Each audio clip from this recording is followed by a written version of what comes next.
Vin from VTech, and this is my MacBook Pro. I run the entire channel off of this laptop, so I thought it'd be a great idea to show you guys what kind of applications that I like to use every day, bro.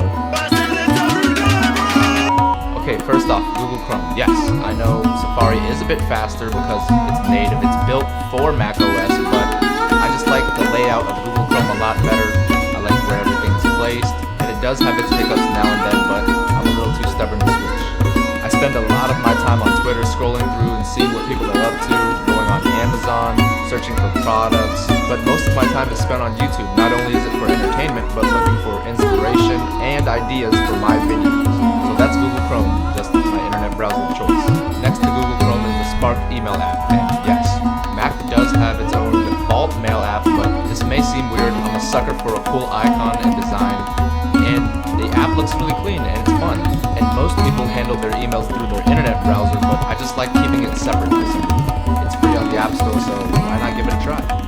Next up we have Notes, which is built into macOS, and I like to write down my video ideas on here, some future goals, and it's also really handy that I can share the notes with others. But the only thing that kind of sucks is that I'm not on Team iPhone, so this is Mac exclusive, and it doesn't sync to my Android. And yes, this is just a prop, it doesn't work. I also use Messages and FaceTime to talk to my Apple friends, and the only thing I hate about FaceTime is that it automatically lowers the volume of everything else, so that's really annoying. It's quickly accessible to a lot of people, the icons look cool, so it works for me. Next to those two is one of my favorite apps of all time, which is Discord. It's kind of like Skype or TeamSpeak, but a lot better. There's a lot of neat little things you can do, like control individual users' volumes, mute them, and a bunch of fun things to customize your channel. The awesome part about Discord is that you can have multiple channels within one server, so if a group of your friends just wants to hang out and talk, you can stay in that channel, but if you want to play some games and not be disturbed, just hop in another channel on the same server. And then soon they're going to release video chat capabilities, so that's another plus. For my video editing software, I use Final Cut Pro. And yeah, everyone talks about how fast the export time is compared to Premiere, but if you're spending hours on an edit anyways, what difference does it make to wait a little bit longer? The main thing that really made me switch is plugins, which is kind of like After Effects built in.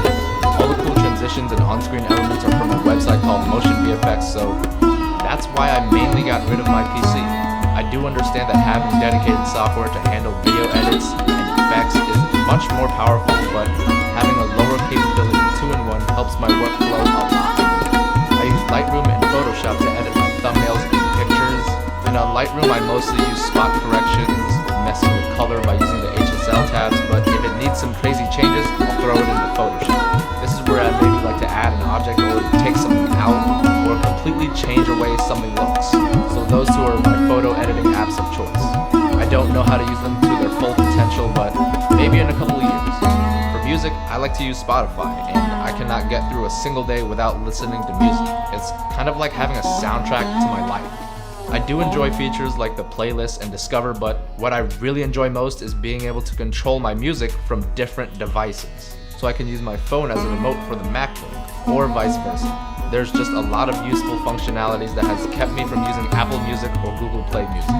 Dropbox is what I like to use to share files across my devices. So usually I'll edit something like a thumbnail and save it onto Dropbox for easy social media sharing. The last and final application is called Magnet.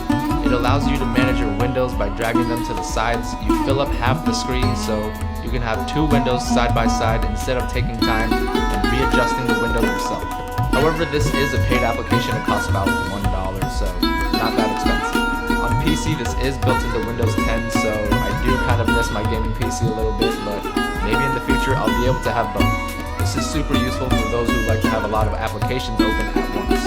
And that's basically it. I don't think there's too many applications. I like to keep it really simple, so comment down below, tell me some of your favorite apps. Thank you so much for watching. Drop a like if you thought this video was helpful, subscribe for more crispy content, and I'll talk to you guys in the next one.